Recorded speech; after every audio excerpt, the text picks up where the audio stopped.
Okay. చూడండి, last క్లాస్లో మనం thermodynamic potentials and Maxwell equations అనే మన చాప్టర్ని డిస్కస్ చేసాం. అది కంప్లీట్ అయింది. నెక్స్ట్ మనం మొదలు పెట్టుకున్న చాప్టర్ ఏంటంటే యూనిట్ 4 లో టెంపరేచర్ ఫిజిక్స్, అంటే అల్ప ఉష్ణోగ్రత భౌతిక శాస్త్రం. అంటే ఇక్కడ ఈ చాప్టర్ యొక్క మెయిన్ ఎయిమ్ ఏంటంటే గ్యాసెస్ని లిక్విడ్గా కన్వర్ట్ చేయడం. అర్థమైందమ్మా? అంటే చూడండి, చేంజ్ ఆఫ్ స్టేట్ మెయిన్ ఈ చాప్టర్ గురించి తెలుసుకోవాలంటే ముందుగా మనం చేంజ్ ఆఫ్ స్టేట్ అనేటువంటి కాన్సెప్ట్ని మనం తెలుసుకోవాలి. చేంజ్ ఆఫ్ స్టేట్ అంటే ఫర్ ఎగ్జాంపుల్కి మీరు వాటర్ తీసుకున్నారు, ఆ వాటర్ని బాయిల్ చేస్తే ఏమవుతుంది? వేపర్గా మారిపోతుంది కదా. లేదా అదే వాటర్ని కూల్ చేస్తే ఐస్గా మారుతుంది. ఇలా ఒక సబ్స్టెన్స్ యొక్క స్టేట్ చేంజ్ అవుతున్నట్లయితే దాని గురించి తెలుసుకోవడానికి మనకి చేంజ్ ఆఫ్ స్టేట్ అనేటువంటి కాన్సెప్ట్ అనేది అవసరం. అసలు ఈ స్టేట్ అనేది ఎందుకు చేంజ్ అవుతుంది అంటే చూడండి, thermodynamic variables and pressure, volume, temperature. Pressure, volume, temperature ఈ మూడు ఎప్పుడైతే చేంజ్ అవుతున్నాయో ఆటోమేటిక్గా మనం తీసుకున్న సబ్స్టెన్స్ యొక్క ఫేజ్ అనేటువంటి చేంజ్ అవ్వడం జరుగుతుంది. ఇది మనకు బాగా అర్థం అవ్వాలంటే triple point of water already మనం ఇంటర్మీడియట్లో నేర్చుకున్నాం. ట్రిపుల్ పాయింట్ ఆఫ్ వాటర్ అనేటువంటి కాన్సెప్ట్ ఒకసారి మళ్ళీ డిస్కస్ చేసినట్లయితే మనకి ఈ చేంజ్ ఆఫ్ స్టేట్ అనేటువంటిది మనకు బాగా అర్థమవుతుంది. అర్థమైందమ్మా? దీన్నే ఫేజ్ చేంజ్ అని కూడా అంటారు. ఫేజ్ చేంజ్ అర్థమైందా? ఇప్పుడు మనం తీసుకున్న సబ్స్టెన్స్ ఏ రూపంలో తీసుకున్నామో అది ఇనిషియల్ ఫేజ్ అవుతుంది. ఫర్ ఎగ్జాంపుల్ ఐస్ తీసుకున్నారు మీరు, అంటే ఇనిషియల్ ఫేజ్లో మనం ఐస్ తీసుకున్నాం. ఇప్పుడు దాన్ని హీట్ చేస్తే ఏమవుతుంది? మెల్ట్ అవి వాటర్గా. అలాగే దాన్ని ఇంకా హీట్ చేస్తే వేపర్గా కన్వర్ట్ అవుతుంది. ఈ ఫేజ్ అనేది ఒక ఫేజ్ నుంచి ఏమవుతుంది, మనం ఇంకో ఫేజ్లోకి చేంజ్ అవ్వడం జరుగుతుంది. అటువంటి ఐస్ ఫేజ్ నుంచి వాటర్ ఫేజ్కి, వాటర్ ఫేజ్ నుంచి వేపర్ ఫేజ్కి. ఇలా మనం తీసుకున్న సబ్స్టెన్స్ యొక్క ఫేజ్ అనేటువంటిది ఏ విధంగా చేంజ్ అవుతుంది? థర్మోడైనమిక్ వేరియబుల్స్ అనేవి చేంజ్ అవ్వడం వల్ల. అర్థమైందా? ఇప్పుడు థర్మోడైనమిక్ వేరియబుల్స్ అనేటువంటివి చేంజ్ అవుతున్నట్లయితే వాటర్ యొక్క ఫేజ్ ఏ విధంగా చేంజ్ అవుతుందో చూద్దాం.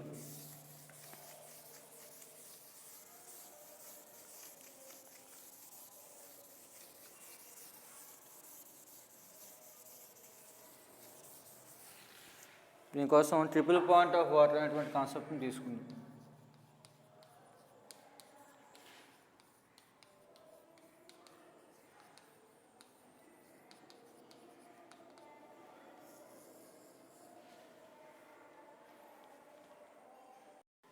ఓకే, చూడండి, ఇక్కడ ఎక్స్ యాక్సిస్ మీద టెంపరేచర్ని, వై యాక్సిస్ మీద ప్రెజర్ని తీసుకుని కర్వ్ గీసాం.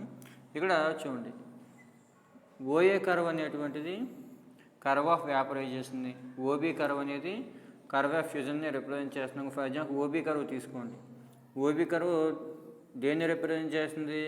Curve of fusion. అలాగే ఓఏ కర్వ్ తీసుకుంటే కర్వ్ ఆఫ్ వ్యాపరైజేషన్. అంటే ఫర్ ఎగ్జాంపుల్కి ఒక వెసల్లోకి లిక్విడ్ తీసుకుని, అంటే ఒక పాత్రలోకి లిక్విడ్ తీసుకుని దాన్ని బాయిల్ చేసినట్లయితే, అదేవిధంగా బాయిల్ చేసినట్లయితే దాని యొక్క ప్రెజర్ ఆటోమేటిక్గా రైజ్ అవ్వడం జరుగుతుంది. అదేవిధంగా ఒక లిక్విడ్ని మనం హీట్ చేసినట్లయితే ఏమవుతుంది?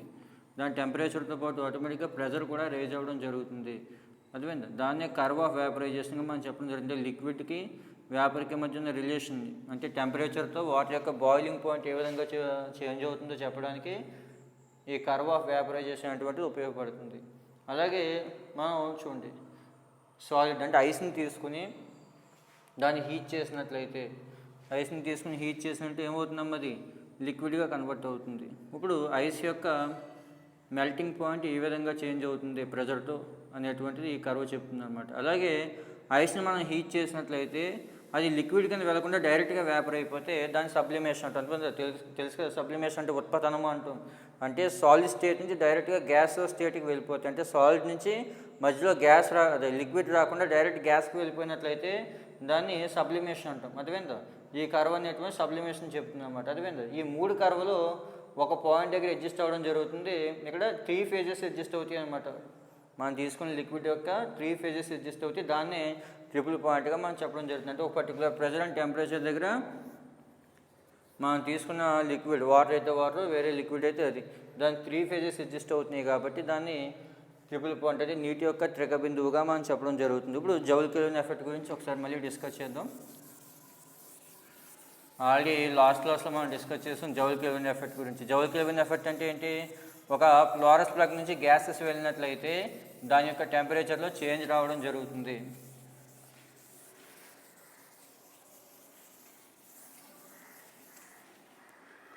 ఓకే, నెక్స్ట్ కాన్సెప్ట్ వచ్చి జౌల్ కెల్విన్ ఎఫెక్ట్.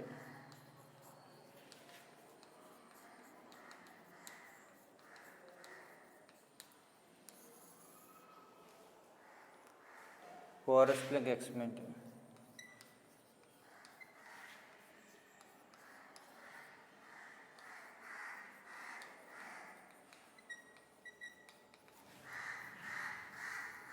ఇంకేం చేస్తారంటే ఒక సిలిండర్ తీసుకుని దానికి 2 పిస్టన్లు పెట్టండి, ఇటువైపు ఒకటి ఇటువైపు ఒకటి.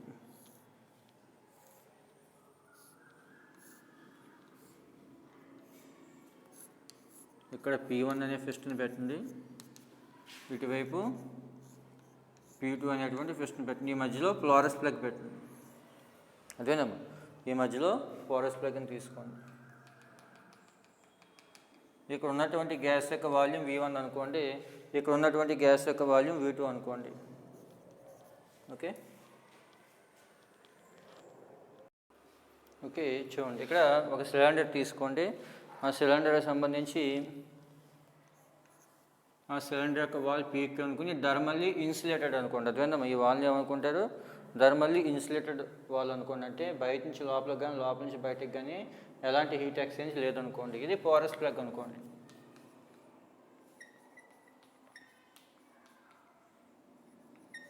అదేనమ్మా, ఇక్కడ జౌల్ కెల్విన్ ఎఫెక్ట్ని మనం ఎక్స్ప్లెయిన్ చేయడానికి ఒక ఎక్స్పెరిమెంట్ చూస్తున్నాం, పోరస్ ప్లగ్ ఎక్స్పెరిమెంట్. ఇక్కడ ఒక సిలిండర్ తీసుకోండి, పీక్యూ అనేటువంటి సిలిండర్ తీసుకుని దాని వాల్స్ని ఇన్సులేట్ చేయండి. అంటే హీట్ ఎక్స్చేంజ్ లేకుండా ఉండే విధంగా చేయండి. దీని మధ్యలో ఈ సిలిండర్ని 2 భాగాలుగా చేసే విధంగా మధ్యలో పోరస్ ప్లగ్ అంటే ఏం కాదు, కాటన్ కానీ ఊలు కానీ. అదేనమ్మా, అంటే దూదులంటే ఒక పల్చిన పొరను ఏర్పాటు చేయాలి మధ్యలో. అలాగే ఇటువైపు ఒక పిస్టన్ P1, ఇటువైపు పిస్టన్ P2, అంటే ముసలకం అంటాం, ఒక మూత లాంటిది అనమాట, పెట్టి ఈ మధ్యలో గ్యాస్ని పెట్టాలి.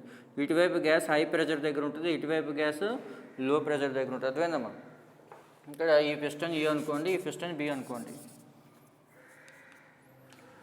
ఇప్పుడు ఈ లోపల ఉన్నటువంటి గ్యాస్ యొక్క ప్రెషర్ P1, ఇక్కడున్న గ్యాస్ యొక్క ప్రెషర్ P2 అనుకోండి. ఇక్కడ P1 హై, P2 లో అనుకోండి. అదేందా, ఇప్పుడు ఇక్కడ ఉన్నటువంటి gas constant high pressure P1 దగ్గర ఉంది, ఇక్కడ ఉన్నటువంటి గ్యాస్ కాన్స్టెంట్ లో ప్రెషర్ P2 దగ్గర ఉంది. ఇప్పుడు ఎప్పుడైతే మనం ఈ పిస్టన్ మీద కొంత వర్క్ చేసి పిస్టన్ లోపలికి గంటేమో ఆటోమేటిక్గా ఉన్న గ్యాస్ ఏమవుతుంది, పోరస్ ప్లగ్ ద్వారా లో ప్రెషర్ ఉన్నటువంటి రీజన్కి రావడం, ఈ పిస్టన్ మీద వర్క్ చేయడం జరుగుతుంది. ఎప్పుడైతే ఈ పిస్టన్ మీద వర్క్ చేసిందో ఆటోమేటిక్గా ఈ గ్యాస్ యొక్క టెంపరేచర్ డౌన్ అవ్వడం జరుగుతుంది.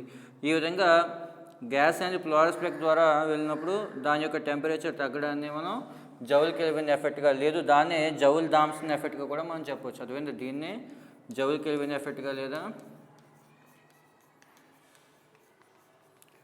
జౌల్ థామ్సన్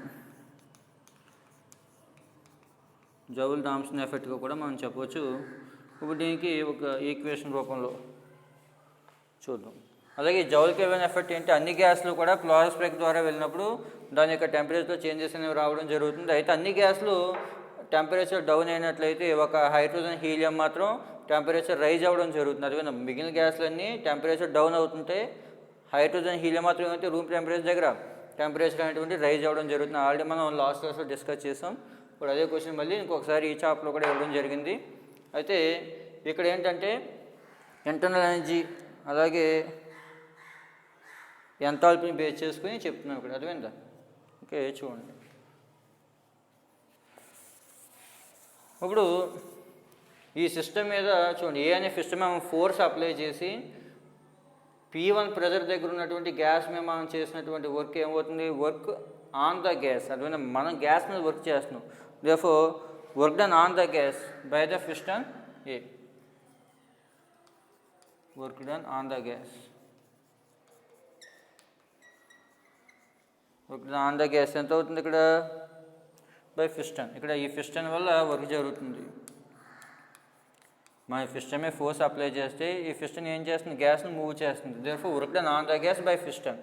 అదే పిస్టన్ వల్ల గ్యాస్ మీద చేయడం వర్క్ ఎంత అంటే W = ఏం రాయొచ్చు, వర్క్ dW = PdV రాసాం కదమ్మా. అంటే ఏంటి, వర్క్ ప్రెజర్ ఇంటూ వాల్యూమ్. అర్థమైందా? మీరు గుర్తుపెట్టుకోవాల్సినట్టు వర్క్ ప్రెజర్ ఇంటూ వాల్యూమ్. ఇక్కడ ప్రెజర్ ఎంత ఉంది P1, వాల్యూమ్ ఎంత ఉంది V1. అలాగే ఇటువైపు work done by the gas. ఈ పిస్టన్ మీద చూడండి, ఈ పిస్టన్ గ్యాస్ మీద వర్క్ చేస్తుంటే ఇక్కడ గ్యాస్ పిస్టన్ మీద వర్క్ చేస్తుంది సెకండ్ కేసులో. Therefore work done by the gas ఎంత అవుతుంది? Work done by the gas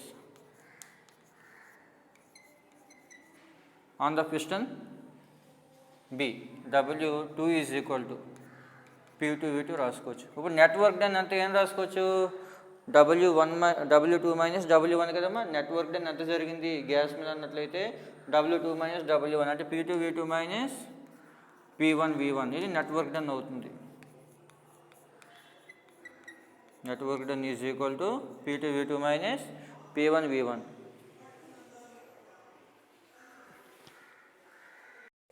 అయితే ఇక్కడ సిస్టమ్ అనేటువంటి థర్మల్లీ ఇన్సులేటెడ్ కాబట్టి, అంటే హీట్ ఎక్స్చేంజ్ లేదు, ఉష్ణ వినిమయం లేదు కాబట్టి మనం చేసిన ఈ నెట్వర్క్ అనేది ఇంటర్నల్ ఎనర్జీలో వచ్చినటువంటి చేంజ్కి ఈక్వల్ అవుతుంది. Therefore P2V2 minus P1V1 is equal to ఏం రాయొచ్చు? U1 minus U2. అదేనమ్మా మనం చేసిన work done P2V2 minus P1V1 is equal to ఏం రాయొచ్చు? U1 మైనస్ U2గా రాయొచ్చు. దాని నుంచి P1V1 plus U1 is equal to ఏం రాయొచ్చమ్మా? P2V2 plus U2. ఇక్కడ PV ప్లస్ U అంటే ఇది ఎంటాల్పీయే కదా.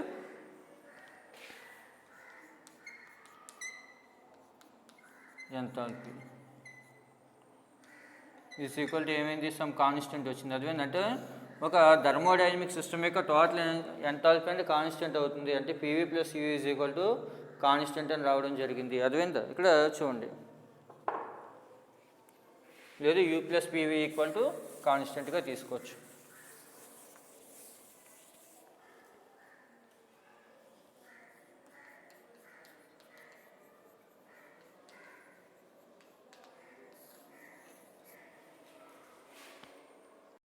ఇప్పుడు ఈ జౌల్ కెల్విన్ ఎఫెక్ట్ని మనం ఐడియల్ గ్యాస్కి అప్లై చేద్దాం. ఇప్పుడు ఫర్ ఐడియల్ గ్యాస్ బాయిల్స్లో ఏంటమ్మా? P1V1 is equal to P2V2 కాబట్టి ఈ ఈక్వేషన్ అప్పుడు P1V1 ఈక్వల్ టు P2V2 అయితే U1 ఈజ్ ఈక్వల్ టు ఏమవుతుంది? U2. U1 అనేటువంటిది ఈ ఫ్లోరస్ ప్లగ్కి ఇటువైపు ఉన్నటువంటి గ్యాస్ యొక్క ఇంటర్నల్ ఎనర్జీ, U2 అనేది ఇటువైపు ఉన్నటువంటి గ్యాస్ యొక్క ఇంటర్నల్ ఎనర్జీ. కానీ ఇంటర్నల్ ఎనర్జీ అంటే ఏం రాయొచ్చు? Some of internal kinetic energy plus potential energy of the gas molecules కాబట్టి ఇంటర్నల్ కైనెటిక్ ఎనర్జీని K1 అనుకోండి, పొటెన్షియల్ ఎనర్జీని ρ1 అనుకోండి. అలాగే ఇటు సైడ్ ఉన్నటువంటి గ్యాస్ యొక్క internal energy K2, potential energy ρ2 అనుకోండి. అటువంటి ఇక్కడ K1, K2 అనేవి internal kinetic energies, ρ1, ρ2 internal potential energies. అయితే మనం తీసుకున్నటువంటిది ఐడియల్ గ్యాస్ కాబట్టి ఇంటర్నల్ పొటెన్షియల్ ఎనర్జీస్ అనేటువంటివి 0 అవుతాయి. ఇక్కడ ρ1 is equal to ρ2 equal to 0 అవుతుంది. ఎందుకంటే ఐడియల్ గ్యాస్కి ఇంటర్నల్ మాలిక్యూల్స్ మధ్య ఎలాంటి ఇంటరాక్షన్స్ ఉండవు కాబట్టి ఇంటర్నల్ పొటెన్షియల్ ఎనర్జీ ఉండదు. దేర్ఫోర్ కైనెటిక్ ఎనర్జీ మాత్రం ఉంటుంది. K1 is equal to K2. కానీ kinetic energy directly proportional to temperature కదమ్మా. దానివల్ల T1 is equal to T2 అవుతుంది. అర్థమైందా? Kinetic energy K1 equal to K2 అయితే K1 directly proportional to T1 కదా. కైనెటిక్ ఎనర్జీ అంటే temperature directly proportional T1 equal T2 అయింది కాబట్టి, అంటే ఐడియల్ గ్యాస్ మా ఫ్లోరస్ ప్లగ్ ద్వారా పంపించినప్పటికి కూడా దాని టెంపరేచర్ ఎలాంటి చేంజ్ రాలేదు. అర్థమైందా? అది అంటే గ్యాస్ హీట్ అవ్వడం కానీ కూల్ అవ్వడం కానీ జరగదు. అంటే జౌల్ కెల్విన్ ఎఫెక్ట్ అనేది ఐడియల్ గ్యాస్ మీద పనిచేయదు. అర్థమైందమ్మా? So therefore the Joule Kelvin effect is 0 on ideal gas. Next వచ్చి రియల్ గ్యాస్ తీసుకుందాం.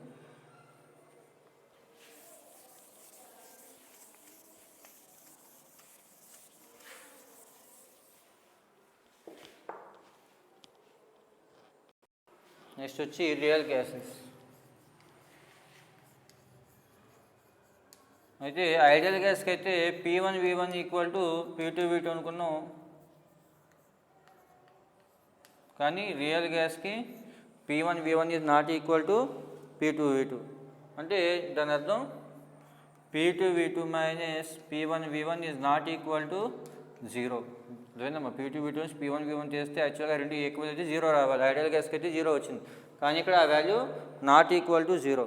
ఇప్పుడు ఇందులో కేస్ 1 ఏంటంటే బిలో బాయిల్స్ టెంపరేచర్. మనం తీసుకున్నటువంటి గ్యాస్ అనేటువంటిది బాయిల్స్ టెంపరేచర్ కన్నా కింద ఉన్నట్లయితే బిలో బాయిల్స్ టెంపరేచర్.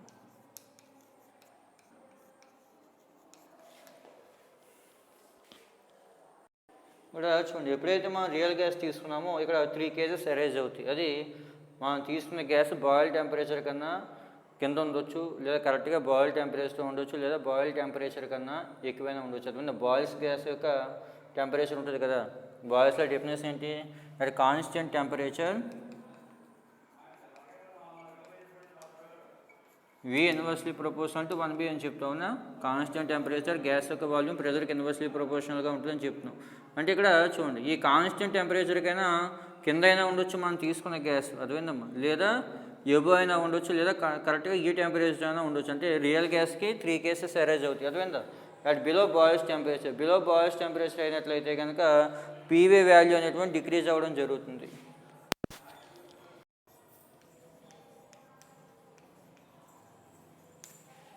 అంటే below Boyle's temperature PV decrease అవ్వడం జరుగుతుంది.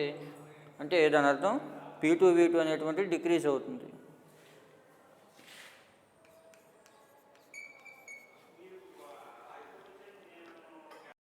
కూడా చూడండి, బిలో బాయిల్స్ టెంపరేచర్ దగ్గర పీవీ డిక్రీజ్ అవ్వడం జరుగుతుంది. అంటే P2V2 అనేటువంటి ఇంక్రీజ్ అవ్వడం, P1V1 డిక్రీజ్ అవ్వడం జరుగుతుంది. బిలో బాయిల్స్ టెంపరేచర్ దగ్గర ఏమవుతుంది, P1V1 డిక్రీజ్ అవ్వడం జరుగుతుంది. Therefore P2V2 is greater than P1V1గా రాసుకోవచ్చు. ఇక్కడ మనకి ఈక్వేషన్ ఏమొచ్చింది, మనకి U1 + P1V1 = U2 + P2V2 కదా. ఈ రెండు కాన్స్టెంట్ అవ్వాలి అంటే ఇందులో చూడండి, P2V2 పెద్దది అంటున్నాం అంటే దాంతో U2 చిన్నదనే కదా. ఈ రెండు ఈక్వల్ అవ్వాలి అంటే ఇందులో P1V1 అనేటువంటి చిన్నదంటే U1 పెద్దది, ఇక్కడ U2 చిన్నది. అంటే దాంతో ఇంటర్నల్ ఎనర్జీ ఏమవుతుంది, డిక్రీజ్ అవ్వడం జరుగుతుంది. అటువంటి ఇక్కడ చూడండి, బిలో బాయిల్స్ టెంపరేచర్ దగ్గర గ్యాస్ యొక్క ప్రెజర్ డిక్రీజ్ అవుతుంది, అదేవిధంగా అంటే దాని అర్థం P2V2 is greater than P1V1. ఇటువైపు ఉన్నటువంటి ప్రెజర్ డిక్రీజ్ అవుతుంది. దాని నుంచి ఈ ఈక్వేషన్ ప్రకారం U1 గ్రేటర్ దాన్ U2 అంటే ఆ గ్యాస్ యొక్క ఇంటర్నల్ ఎనర్జీ ఏమవుతుంది, తగ్గిపోతుంది. ఇంటర్నల్ ఎనర్జీ తగ్గినట్టు టెంపరేచర్ కూడా తగ్గుతుంది. అంటే below Boyle's temperature real gas అనేది కూల్ అవుతుంది. అదేవిధంగా ఇక్కడ చూడండి, below Boyle's temperature PV decrease అవుతుంది అంటున్నాం. అదేవిధంగా పీవీ ఎప్పుడైతే డిక్రీజ్ అవుతుందో అంటే P1V1 కన్నా P2V2 అనేటువంటిది పెద్దది అవుతుంది అన్నమాట. అంటే ఈ వాల్యూ డిక్రీజ్ అవుతుంది. అంటే P2V2 is greater than P1V1. ఇక్కడ ప్రెజర్ వాల్యూమ్ P1V1 డిక్రీజ్ అవుతుంది. అంటే ఇక్కడ P1V1 ఎప్పుడైతే డిక్రీజ్ అయిందో ఆటోమేటిక్గా U1 అనేది ఎక్కువ, U2 తక్కువ. అంటే గ్యాస్ యొక్క ఇంటర్నల్ ఎనర్జీ తగ్గిపోవడం జరుగుతుంది. గ్యాస్ యొక్క ఇంటర్నల్ ఎనర్జీ తగ్గినట్టు ఆటోమేటిక్గా దాని టెంపరేచర్ కూడా తగ్గినట్టే. అంటే బిలో బాయిల్స్ టెంపరేచర్ గ్యాస్ అనేది కూలింగ్ ఎఫెక్ట్లోకి వస్తుంది. అలా కాకుండా ఎట్ బాయిల్స్ టెంపరేచర్, కరెక్ట్గా బాయిల్స్ టెంపరేచర్ దగ్గర అయినట్లయితే P1V1 = P2V2 అవ్వాలి. P1V1 = P2V2 అయితే ఈక్వేషన్ ప్రకారం U1 = U2 అవుతుంది. అంటే కరెక్ట్గా ఈ గ్యాస్ బాయిల్స్ టెంపరేచర్ దగ్గర వెళ్తున్నట్లయితే అది హీటింగ్ ఎఫెక్ట్కి కానీ కూలింగ్ ఎఫెక్ట్కి కానీ రాదు, కాన్స్టెంట్ టెంపరేచర్తో వెళ్ళడం జరుగుతుంది. ఇక్కడ జౌల్ లాంటి పనిచేయదు. తర్వాత ఎబో బాయిల్స్ టెంపరేచర్, అదేవిధంగా ఇప్పుడు బిలో చెప్పాం, అలాగే అట్ బాయిల్స్ టెంపరేచర్ చెప్పాం. తర్వాత above boils temperature, above boil temperature దగ్గర అయినట్లయితే ఈ గ్యాస్ అనేది బాయిల్స్ టెంపరేచర్ కానీ ఎక్కువ టెంపరేచర్తో వెళ్తున్నట్లయితే కనుక అప్పుడు ఏం రాయొచ్చు, దాని యొక్క పీవీ వాల్యూ అనేది ఇంక్రీజ్ అవ్వడం జరుగుతుంది. అంటే దాని అర్థం P1V1 is less than P2V2. P1V1 అనేటువంటి ఎప్పుడైతే P2V2 కన్నా చిన్నది అయిందో therefore U2 greater than U1 అవుతుంది. అదేవిధంగా అంటే U1 కన్నా U2 ఎక్కువ. అంటే గ్యాస్ యొక్క ఇంటర్నల్ ఎనర్జీ పెరుగుతుంది కాబట్టి బాయిల్స్ టెంపరేచర్ కన్నా ఎక్కువ టెంపరేచర్ గ్యాస్ యొక్క ఇనిషియల్ టెంపరేచర్ ఉన్నట్లయితే అది కూలింగ్ ఎఫెక్ట్లోకి రాకుండా హీటింగ్ ఎఫెక్ట్లోకి రావడం జరుగుతుంది. అదేవిధంగా ఓకే. తర్వాత జౌల్ ఎక్స్పెన్షన్కి, ఎడియాబాటిక్ ఎక్స్పెన్షన్కి, జౌల్ కెల్విన్ ఎఫెక్ట్గా మూడింటికి ఉన్నటువంటి డిఫరెన్సెస్ చూద్దాం ఇప్పుడు.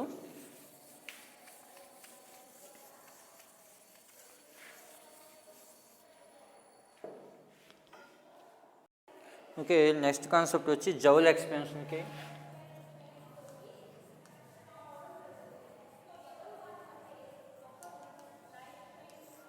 అలాగే ఎడియాబాటిక్ ఎక్స్పెన్షన్కి,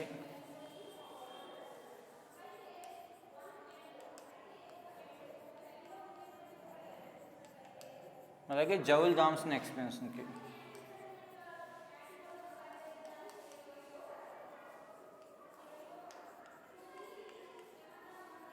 మూడింటికి ఉన్నటువంటి డిఫరెన్సెస్ చూద్దాం. అదేనమ్మా. నెక్స్ట్ వచ్చి జౌల్ ఎక్స్పెన్షన్కి, ఎడియాబాటిక్ ఎక్స్పెన్షన్కి, జౌల్ థామ్సన్ ఎక్స్పెన్షన్ మూడింటికి, లేదా జౌల్ కెల్విన్ ఎక్స్పెన్షన్.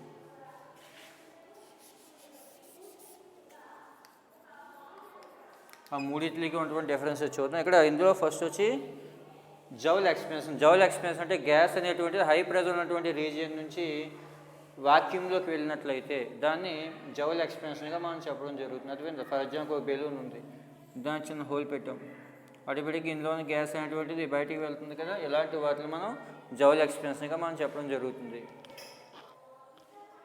ఇక్కడ చూడండి, ఇక్కడ గ్యాస్ అనేటువంటి దాంట్లో దగ్గరగా ఎక్స్పాండ్ అయ్యి వాక్యూమ్లో కంటే హై ప్రెజర్ ఉన్న రీజియన్ నుంచి లో ప్రెజర్ ఉన్న రీజియన్కి ఆటోమేటిక్గా వెళ్తున్నట్లయితే దాన్ని జౌల్ ఎక్స్పాన్షన్గా మనం చెప్పడం జరుగుతుంది. అదేవిధంగా ఎక్కడన్నా ఒక చోట గ్యాస్ మాలిక్యూల్స్ మధ్య హై ప్రెజర్ ఉంది, అక్కడ నుంచి అది లో ప్రెజర్ ఉన్న రీజియన్కి వెళ్తున్నట్లయితే దాన్ని జౌల్ ఎక్స్పాన్షన్గా మనం చెప్పడం జరుగుతుంది. ఇక్కడ మనం ఎలాంటి ఎక్స్టర్నల్ వర్క్ని చేయవలసినటువంటి పని లేదు గ్యాస్ మీద. అదేవిధంగా no external work is done by the gas. ఇక్కడ గ్యాస్ మీద ఎలాంటి వర్క్ చేయట్లే. గ్యాస్ మాలిక్యూల్స్ ఆటోమేటిక్గా హై ప్రెజర్ నుంచి ఏమవుతుంది, లో ప్రెజర్కి వెళ్ళడం జరుగుతుంది. అయితే ఇక్కడ గ్యాస్ అనేటువంటిది హై ప్రెజర్ నుంచి లో ప్రెజర్కి వెళ్ళినప్పుడు కూల్ అవుతుందా హీట్ అవుతుందా అనేటువంటిది గ్యాస్ మాలిక్యూల్స్ యొక్క ఇనిషియల్ టెంపరేచర్ మీద డిపెండ్ అవ్వడం జరుగుతుంది. ఎందుకంటే ఈ గ్యాస్ మాలిక్యూల్స్ అనేవి వాటి మధ్యన ఇంటర్ మాలిక్యులర్ అట్రాక్టివ్ ఫోర్సెస్ని ఓవర్కమ్ చేసి, అంటే కొంత వర్క్ చేసి బయటికి వెళ్తుంది. అదేనమ్మా, ఇక్కడ చూడండి, ఈ గ్యాస్ మాలిక్యూల్స్ అనేవి ఇక్కడ నుంచి హై ప్రెజర్ ఉన్న రీజియన్ నుంచి లో ప్రెజర్ రీజియన్కి వెళ్ళాలంటే ఇక్కడ మాలిక్యూల్స్ మధ్య ఉన్న ఇంటర్ మాలిక్యులర్ అట్రాక్టివ్ ఫోర్స్ని బ్రేక్ చేసుకుని వెళ్ళాలి. అందుకోసం ఇది కొంత వర్క్ చేస్తుంది. ఆ వర్క్ వల్ల దీని టెంపరేచర్ డిక్రీజ్ అయినా అవ్వచ్చు లేదా ఇంక్రీజ్ అయినా అవ్వచ్చు. అది గ్యాస్ యొక్క ఇనిషియల్ టెంపరేచర్ మీద డిపెండ్ అవ్వడం జరుగుతుంది. అది ఎడియాబాటిక్ ఎక్స్పాన్షన్. ఎడియాబాటిక్ ప్రాసెస్ అంటే ఏంటి? మనం సిస్టమ్కి ఎలాంటి హీట్ ఎక్స్చేంజ్ లేకుండా చేసే ప్రాసెస్ని ఎడియాబాటిక్ ప్రాసెస్ అంటాం. అలాంటి ఎడియాబాటిక్ ప్రాసెస్లో ఒక గ్యాస్ని కంప్రెస్ చేశారు అనుకోండి, ఒక సిలిండర్లో గ్యాస్ని కంప్రెస్ చేశారు, అదేందమ్మా, అది ఎడియాబాటిక్ ప్రాసెస్, అంటే హీట్ ఎక్స్చేంజ్ లేకుండా. ఇప్పుడు సడన్గా ఈ గ్యాస్ ఎక్స్పాండ్ అయినట్లయితే కనుక దాన్ని ఎడియాబాటిక్ ఎక్స్పాన్షన్గా మనం చెప్పలేదు. కంప్రెస్ అయినటువంటి గ్యాస్ ఒకసారిగా అట్మాస్ఫియర్లోకి వచ్చినట్లయితే, అదేందా, ఫర్ ఎగ్జాంపుల్కి సైకిల్ ట్యూబ్ లేదా సైకిల్ ప్యాచ్ పడినప్పుడు ఆ టైర్ నుంచి గాలి ఎస్కేప్ అవుతుంది చూసారా, అది ఎడియాబాటిక్ ఎక్స్పాన్షన్ అన్నమాట. ఎందుకంటే ఇందులో కంప్రెస్ అయినటువంటి ఎయిర్ ఒక్కసారిగా బయటికి రావడం జరుగుతుంది. అదేవిధమ్మా అట్మాస్ఫియర్లో ఉన్నటువంటి ప్రెజర్ను ఓవర్కమ్ చేస్తా ఈ గ్యాస్ మాలిక్యూల్స్ వర్క్ చేస్తే బయటకు వస్తున్నాయి కాబట్టి దీని యొక్క టెంపరేచర్ అనేటువంటి డిక్రీజ్ అవ్వడం జరుగుతుంది. అదేవిధమ్మా ఇక్కడ ఈ మాలిక్యూల్స్ అనేవి అట్మాస్ఫియరిక్ ప్రెజర్ని ఓవర్కమ్ చేస్తే బయటకు వస్తున్నాయి కాబట్టి మాలిక్యూల్స్ అనేవి కొంత వర్క్ చేయాలి. అందువల్ల గ్యాస్ యొక్క టెంపరేచర్ డిక్రీజ్ అవ్వడం జరుగుతుంది. అటువంటి ఎడియాబాటిక్ ఎక్స్పాన్షన్ అంటే కంప్రెస్ అయినటువంటి గ్యాస్ ఒకసారిగా అట్మాస్ఫియర్లోకి రిలీజ్ అయినట్లయితే దాన్ని ఎడియాబాటిక్ ఎక్స్పాన్షన్గా మనం చెప్పడం జరుగుతుంది. ఇక్కడ ఉన్నటువంటి మాలిక్యూల్స్ అనేవి అట్మాస్ఫియర్ ప్రెజర్ని ఓవర్కమ్ చేస్తే బయటికి రావాలి. తర్వాత joule kelvin expansion. Joule kelvin expansion అంటే ఆల్రెడీ మనం ముందు డిస్కస్ చేసాం. హై కాన్స్టెంట్ ప్రెజర్ ఉన్నటువంటి రీజియన్ నుంచి లో కాన్స్టెంట్ ప్రెజర్ ఉన్న రీజియన్ గ్యాస్ మాలిక్యూల్స్ వెళ్ళినప్పుడు దాని టెంపరేచర్లో చేంజ్ అయినటువంటి రావడం జరుగుతుంది. దీన్ని జౌల్ కెల్విన్ ఎక్స్పాన్షన్గా మనం చెప్పడం జరుగుతుంది. ఈ కేసులో మనం గ్యాస్ మీద ఎక్స్టర్నల్గా కొంత వర్క్ చేయాలి. అదేనమ్మా. అలాగే ఇక్కడ గ్యాస్ అనేటువంటిది కూల్ అవుతుందా హీట్ అవుతుందా లేదా ఏ ఎఫెక్టివ్ లేకుండా అలాగే వస్తుందా అనేటువంటిది గ్యాస్ యొక్క ఇనిషియల్ టెంపరేచర్ మీద డిపెండ్ అయి ఉంటుంది. ఇది ఈ మూడింటికి ఉన్నటువంటి డిఫరెన్సెస్ అన్నమాట. ఇది జౌల్ ఎక్స్పాన్షన్కి, ఎడియాబాటిక్ ఎక్స్పాన్షన్కి, జౌల్ కెల్విన్కి ఎఫెక్ట్కి మధ్య ఉన్నటువంటి డిఫరెన్సెస్ ఇవేమో. ఈ డిఫరెన్సెస్ ఒక్కొక్కసారి షార్ట్ ఆన్సర్స్ అడుగుతున్నాడు, ఒకసారి చూడండి. తర్వాత expression for Joule Thomson cooling. Joule Thomson కూలింగ్కి ఈ ఈక్వేషన్ తీసుకొద్దాం. ఓకే, నెక్స్ట్ కాన్సెప్ట్ వచ్చి expression for Joule Thomson cooling next క్లాస్లో చూద్దాం.